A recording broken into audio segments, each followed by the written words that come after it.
shut down.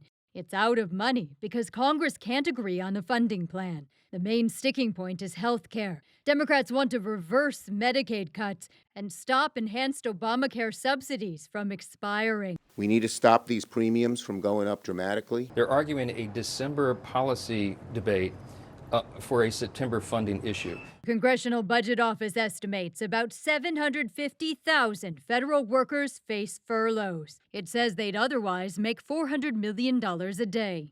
Essential employees must work without pay. Social Security checks will come in. National Weather Service, they'll still be producing forecasts. We're talking about the Department of Veterans Affairs. Those will still be open. Medicare will still be going on, and unemployment insurance will, in fact, still be reaching the people who, of course, need it most. The State Department might be slow to issue passports. The military remains in place, but just under half of civilian defense employees are furloughed. National parks have skeleton crews. The FDA says food inspections are affected.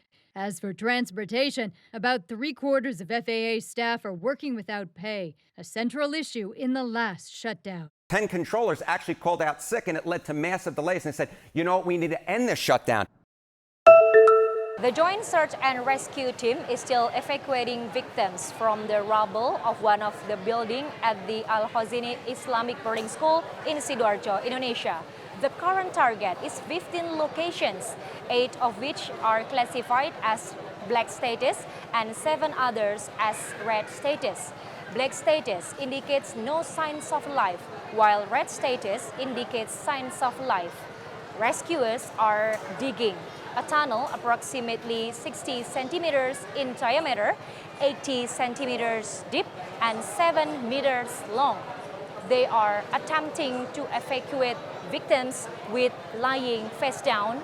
Meanwhile, families are waiting for the missing family member at the Islamic boarding school for several days in grief.